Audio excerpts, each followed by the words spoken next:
Animation studios around the world fought for the rights to the hottest new video game icon. In a race to capitalize on the dashing disruptor, the winner seized more than one golden ring. Not one, but two animated series running together. Hi, I'm Dan Larson, and this is the history of Adventures of Sonic the Hedgehog and that other Sonic the Hedgehog cartoon.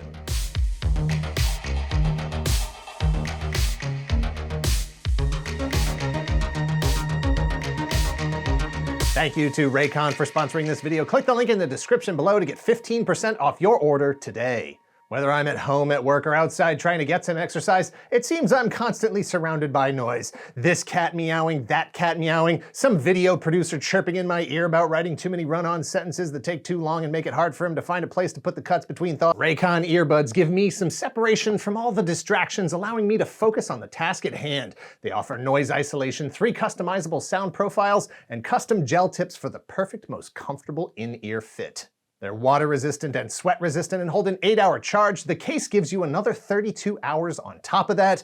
You can get a pair and a spare and still pay less than you would with some of those other more big name tech brands out there. Use my link in the description below or go to buyraycon.com/toygalaxy to get 15% off your Raycon purchase. That's buyraycon.com/toygalaxy to get 15% off your first purchase. And thanks again to Raycon. Adventures of Sonic the Hedgehog is an animated series that originally ran one season of 65 episodes from September to December of 1993, while a second unrelated series called Sonic the Hedgehog ran 26 episodes over 2 seasons from September of 1993 to December of 1994, starring in 2 different shows 6 days a week is proof that Sonic is the fastest thing alive. In Adventures of Sonic the Hedgehog, high atop the tallest mountain on the planet Mobius sits the headquarters of the evil genius Dr. Robotnik, master of robotics, creator of an army of badniks which he uses to carry out his plans to conquer the world. While his plans are ambitious and horrible, they are frequently undone by his dependence on subordinates like Scratch the Robo-Chicken, Grounder the Robo-Mole, and Coconuts the Robo-Monkey, willing accomplices whose lack of intellect and ability can only be blamed on the evil genius who created them. None of Robotnik's plans get very far, if not for the failure of his own machinations, but also due to the efforts of Sonic the Hedgehog and his friend Tails. They have the skills and, more importantly, the attitude to foil Robotnik's schemes by the end of every 22-minute episode. Adventures of Sonic the Hedgehog is a bright, colorful race through an imaginary world where pratfalls abound. It's the spiritual successor to Looney Tunes and Tom and Jerry, a second cousin of Ren and Stimpy, a daily escape into stories that move as fast as the game that inspired the show. On the other hand, Sonic the Hedgehog delivers weekly chapters of an ongoing narrative that digs into the interpersonal relationships of characters living in a world where Dr. Robotnik's evil genius plans have already succeeded, where he deposed the rightful king, enslaved the citizens, and pushed the planet to the brink of environmental collapse due to the amount of pollution produced by his mechanical empire. Robotnik may have already claimed total victory were it not for the efforts of a band of rebels who call themselves the Freedom Fighters, organic beings who still possess free will and use it to thwart Robotnik's troops wherever and whenever possible, even though success is not guaranteed. Sonic, along with Princess Sally Acorn, the rightful heir to the kingdom, Bunny Rabbit, the cyborg martial arts expert, Antoine Ant Depardieu, Rotor the walrus, and sometimes Tails the two-tailed fox, maintain their found family amidst the horror of global oppression. It's a darker, moodier, more mature approach to the same narrative that threads through the game in the weekly adventures of Sonic the Hedgehog. It's the what if we actually treated this like the dystopian science fiction that it could be. Sonic the Hedgehog, the character, was created by Naoto Oshima and Yuji Naka, specifically to be the Sega equivalent of Nintendo's Mario, a flagship brand character that embodies the spirit and attitude of not just his own series of games, but the identity of the entire company. Sonic made his official US debut in 1991's Sonic the Hedgehog game for the Sega Genesis, immediately becoming one of the most popular video games and one of the most popular characters, allowing Sega to make a dent in Nintendo's dominance despite the release of Super Mario World and their own 16-bit system, the Super NES, that same year. Through 1992, Mario dominated the home gaming market, but Sonic was catching up. Already a billion-dollar franchise with his spiky blue head plastered on a variety of licensed merchandise, it was only a matter of time and negotiations before Sonic ended up on Saturday morning television. Or, potentially, as a competitor to not just Nintendo, but every other kids' entertainment entity, including the Walter Disney. You sure about that? Fortunately for Sega of America, they had someone in charge who knew a thing or two about kid-focused brands, migrating to network television animation. CEO Tom Kalinske was an executive at Mattel from 1972 to 1987, where he oversaw the revival of both Barbie and Hot Wheels, as well as the launch, dominance, and crash of cartoon powerhouse He-Man and the Masters of the Universe. Kalinsky's first stop was to talk things over with cartoon powerhouse Saban Entertainment, who had already produced shows like Kid Video, Camp Candy, The Karate Kid, and Alf, the animated series. That's two different shows, The Karate Kid and Alf. Can you imagine? It is possible that Saban would have produced the Sonic series if not for another animation studio outmaneuvering them. See, Saban was in the midst of settling a lawsuit with DiC Animation and its owner Andy Hayward. Hayward sued Saban for damages in 1990 after Saban purchased the international rights to DiC's library after Hayward acquired them as part of his 1987 leveraged buyout of DiC from Jean Chalopin. And then Saban sold those rights back to Jean Chalopin. Hayward's 1990 lawsuit against Saban was indicative not only of the financial damage that Hayward believed that Saban inflicted on DiC professionally, but also the bad blood that now separated the two personally. DiC, under the leadership of Hayward since 1987, had developed a reputation for being coldly efficient in their business practices, many times underbidding jobs merely to prevent other studios from being able to take them on. Hayward made sure Sega got a pitch from DiC before settling for any other options. DiC was already in the video games to cartoons business. In 1989, they produced the Super Mario Bros. Super Show, inspired by the characters from Nintendo's Super Mario Bros. And Super Mario Bros. 2 console games. In 1990, they produced The Adventures of Super Mario Bros. 3 based on that game, and another series in 1991 based on Super Mario World. They also managed to parlay that Nintendo license into a second series called Captain N the Game Master, which ran concurrent to the 3 Mario-themed series, maximizing the potential of the Nintendo license, utilizing characters from across the library that would appeal to a range of gamers turned into viewers. DiC won the rights to make a Sonic series. The next step was to find a network to air it. ABC recognized the potential for the series to be a hit, and according to DiC executive producer Robbie London, gave DiC an on-air commitment for a weekly Sonic series above and beyond the development deal they were seeking. DiC, having been through a similar process already with Nintendo just a few years prior, suggested going a step further. One series that airs weekly on ABC and a second supporting series that airs in syndication on a daily basis, creating high-visibility Sonic hype 5 days a week, leading to ABC's Saturday morning show capping things off. DiC did the same thing with The Real Ghostbusters during its 7-year run from 1986 to 1991, sustained excitement that benefits all parties. To which ABC's Senior Vice President of Business Affairs and Contracts Mark Pedowitz responded, quote, "If you guys want to do syndication, be our guest. Go with God. But you won't be on our network." The Adventures of Sonic the Hedgehog, the cool new TV show, is on the air. And check this out, it's the KB Toy Store's Watch and Win sweepstakes. All you gotta do is watch the show and then write down the Sonic Says message. For an entry blank, go to a participating KB Toy Store or use a 3x5 card and mail it into this station. You might win some of this cool Sonic stuff. Prizes may vary. There's even a $1,000 shopping spree at KB Toy Stores. The Adventures of Sonic the Hedgehog and KB Toy Store's Watch and Win sweepstakes. Watch and you can win! ABC's offer was contingent upon exclusivity, and Pedowitz made sure to communicate that to DiC in no uncertain terms.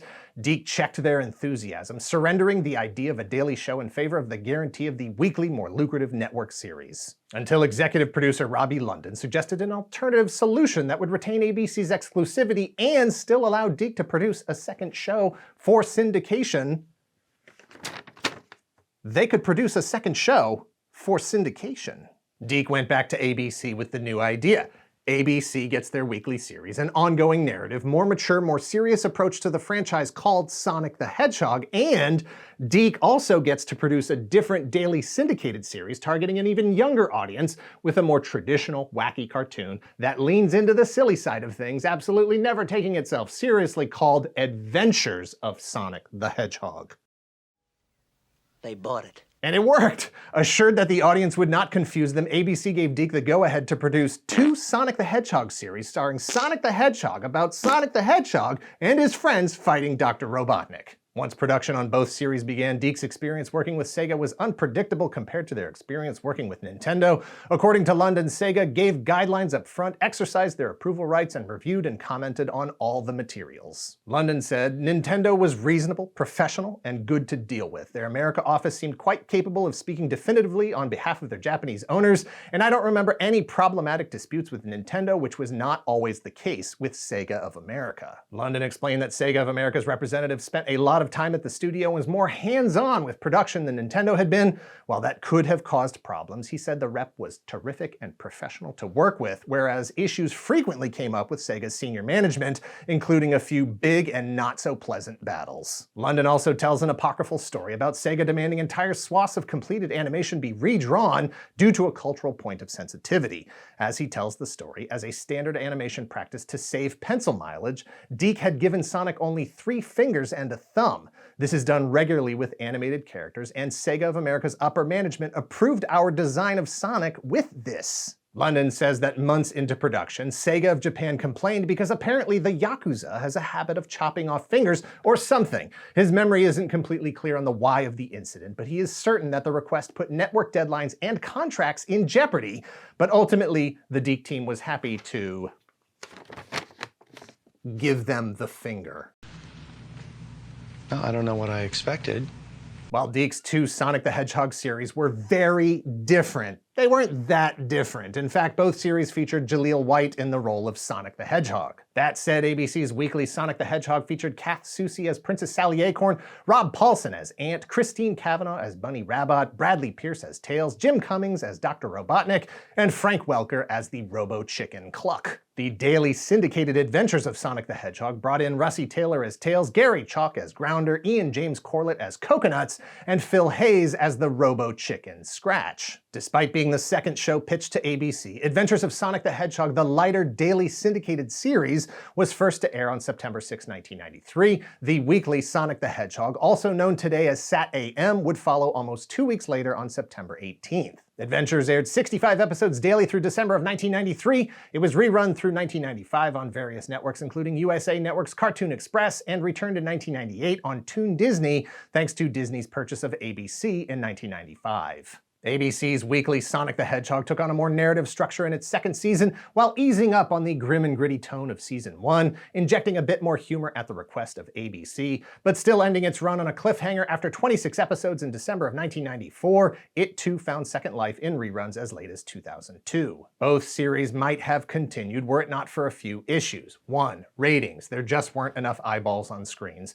Whether that was a factor of kids not being as interested as ABC and DiC hoped after the white-hot fervor for Sonic in 1991 and 1992, or because ABC kept preempting it for sports, is up for debate. 2. Disney purchased ABC in 1995, leading to a change in direction, or at the very least, a reassessment of series and spending. With nearly 100 episodes of Sonic the Hedgehog cartoons produced, Disney may have preferred to cease production and move on to something else. 3. Ratings. There just weren't enough eyeballs on ABC, because after settling the lawsuit with Andy Hayward in 1991, Saban went on to create one of the most powerful and profitable franchises in kids' entertainment, the Mighty Morphin Power Rangers, which began airing on Fox in 1993 opposite Sonic the Hedgehog. And Adventures of Sonic the Hedgehog. If you missed either or both Sonic series the first time around, you're in luck. As of this video, both are available via streaming services. You can also find many episodes here, officially and unofficially, on YouTube. Sonic the Hedgehog's adventures with the Freedom Fighters and their efforts to repel the forces of Dr. Robotnik, as seen in ABC's weekly Sonic the Hedgehog series, eventually became the focus of the Archie Comics series of Sonic the Hedgehog comics. While both Sonic the Hedgehog cartoons were inspired by the video game series, the cartoons also inspired the creation of video games. Dr. Robotnik's Mean Bean Machine is a puzzle game released in 1993 for the Sega Genesis and the Mega Drive. It is essentially a reskin of a 1991 Japanese game called Puyo Puyo. 1993 Sonic the Hedgehog Spinball casts Sonic as the ball in a giant pinball machine created by Dr. Robotnik, a hastily thrown together stopgap developed by the American Sega staff to have a new game on the shelves for Christmas 1993, while Sega of Japan hastily developed Sonic the Hedgehog 3. In 2002, nearly a decade after both series were canceled, one of the writers of ABC's weekly Sonic the Hedgehog, Ben Hurst, proposed a feature film to tell the story of the unmade third season and potentially revive the franchise. While it initially had some traction with Sega, it was never produced. As of 2019, the Sonic fan community has taken matters into their own hands, calling themselves Team Season 3, Team Threeson, Team C3son. You're gonna have to put that on the screen. I don't know how that's supposed to be pronounced. A group of fans started making their own continuation of the ABC series, their own Season 3, with a story based on notes from writer Ben Hurst and a fan-produced webcomic. They hope to work with Sega and any other potential rights holders to complete the project before being shut down for all of the obvious intellectual property infringement reasons. In April 2022, they posted a trailer on their YouTube channel complete with a cover version of the original Fastest Thing Alive theme song. As of this video, the 1-minute sneak peek at Return to Robotropolis is still live with nearly 500,000 views, a testament to the strength of the brand and the fandom. In January of 2020, Paramount Pictures released Sonic the Hedgehog in theaters. Starring Jim Carrey as Dr. Robotnik, Ben Schwartz as Sonic the Hedgehog, it went on to make nearly $320 million, guaranteeing a sequel, which was released in 2022, adding Colleen O'Shaughnessy as Tails, Idris Elba as Knuckles, and another $400 million to the box office receipts, guaranteeing a Sonic the Hedgehog 3 currently slated for 2024. While none of the films are technically based on either of the animated series, the films owe their success to the foundation laid by both, cultivating a fan base that not only sought out Sonic in media outside the games, but continued to drive that excitement over time through today and well into the future. Thanks for watching. Please hit like, hit subscribe if you're not already a subscriber. Thank you very much to those of you who already are. If you're in the position to help the channel grow, if you would like early access to the videos ad-free, as well as behind-the-scenes features, sneak peeks at upcoming projects, an exclusive monthly podcast about the show, please visit our Patreon at patreon.com/toygalaxy and let us know in the comments down below what your favorite Sonic moment or memory is. I can still vividly remember my friend Kevin being the first person I knew to own a Sega Game Gear. I can picture myself standing there in his bedroom watching him play Sonic the Hedgehog on a 16-bit color handheld system, absolutely unable to wrap my brain around the technology at the time. That was not a good sign for how things were going to work for me for the rest of my life. Hey, does anyone know how Bluetooth works? Does that have anything to do with Sonic the Hedgehog? Is it normal to have 6,500 emails in your inbox?